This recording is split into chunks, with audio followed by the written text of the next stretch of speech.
मंत्री उच्च शिक्षा विभाग यहाँ पर पहुंच चुके हैं। भंवर जी, जिस तरीके से आज कांग्रेस पार्टी प्रोटेस्ट कर रही है, क्या मांग है आपकी केंद्र सरकार से? देखिए, 3 काले कानून जो केंद्र सरकार लेकर के आई है, ये किसानों को और खेती को बर्बाद करने वाले कानून हैं। आज 35 दिन से भी ज़्यादा का समय हो गया, किसान बरसात में, सर्दी में भूखे प्यासे बैठे हैं, लेकिन केंद्र की सरकार ये कानून वापस नहीं ले रही है। हमारी और कांग्रेस पार्टी की ये मांग है कि इन तीनों ही काले कानूनों को तत्काल वापस लिया जाना चाहिए, जिससे कि किसानों की जो खेती है, जो विरासत है, उसको बचाया जा सके।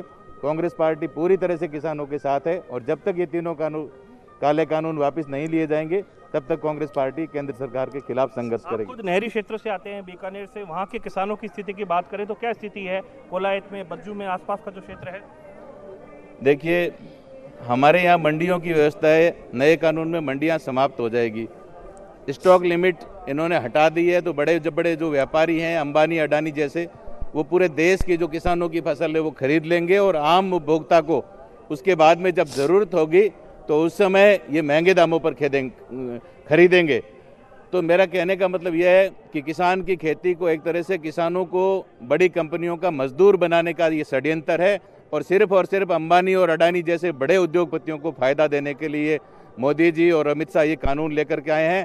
लेकिन देश का जो किसान है वो आज जागरूक हो चुका है, सड़कों पर लड़ रहा है।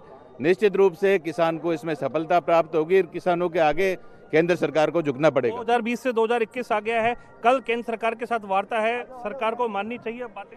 निश्चित रूप से केंद्र सरकार को तत्काल तीनों ही काले कानून वापस लेने चाहिए और किसान जो अन्नदाता है, किसानों की जो मांग है, आज किसान जो सड़क पर आज पड़ा हुआ है, जो देश का पेट पालता है, उसकी स्थिति को सुधारने की बात मोदी जी कर रहे थे। कह रहे थे किसानों की हम आमदनी बढ़ाएंगे।